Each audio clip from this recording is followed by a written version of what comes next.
پہلے تو سمجھے نماز جنازہ فرض علی الکفایہ ہے، ایک نے پڑھ لی پورا محلہ گناہ سے بری و ذمہ ہو گئے۔ جو نماز جنازے کی فرضیت کا انکار کرے وہ کافر ہے۔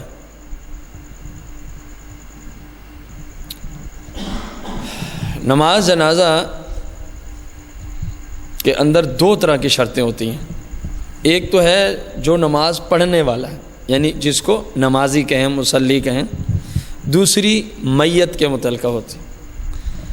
نماز پڑھنے والے کے متعلقہ تو وہی تمام شرائط ہیں کہ جو نماز کے اندر ہوتی ہیں، بندہ پاک ہو، کپڑے پاک ہوں، جگہ پاک ہو، ستر عورت ہو، قبلہ کی طرف رخ ہو، نیت ہو۔ اس میں وقت تو ظاہر ہوتا نہیں، کسی وقت بھی پڑھا جا سکتا ہے۔ اور جو مسئلہ رہا کہ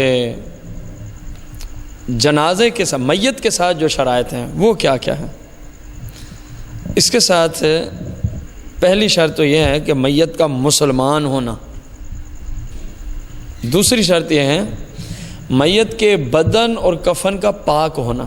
اور یہاں پاک ہونے کا مطلب ہے ایک دفعہ آپ نے غسل دے دیا، بچاؤ کا تو ایسا ہوتا ہے، زخم ایسے ہوتے ہیں کہ خون رک نہیں رہتا، آپ نے غسل دے دیا میت پاک ہو گیا، اب جو خون نکلے گا اس سے نہ میت کے جسم کو کچھ ہونا ہے، نہ اس سے میت کا کفن نہ پاک ہوگا، میت کے حق میں یہ پاک ہی ہے، یہ چیز ذہن میں رکھنی ہے۔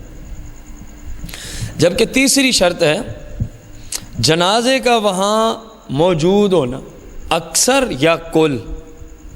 جب اکثر ہوگا تو پھر سر والا حصہ ساتھ ہونا چاہیے، نیچے والا نہیں چلے گا، لہٰذا غائب کی نماز جنازہ نہیں ہو سکتی شریعت کی روشنی میں، یہ شرط ہے۔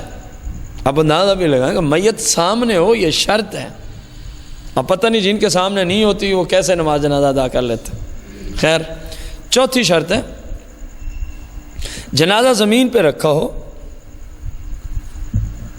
کسی سواری وغیرہ پہ، جانور وغیرہ پہ نہ ہو، زمین پہ رکھا ہو۔ پانچویں شرط ہے نمازی کے آگے قبلہ کی طرف جو ہے وہ جنازہ رکھا ہوا ہونا چاہیے، نمازی کے پیچھے ہو تو ادا نہیں ہوگا۔ چھٹی شرط ہے میت کا بدن کا وہ حصہ جس کا چھپانا فرض ہے وہ چھپا ہوا ہونا چاہیے۔ ساتویں شرط ہے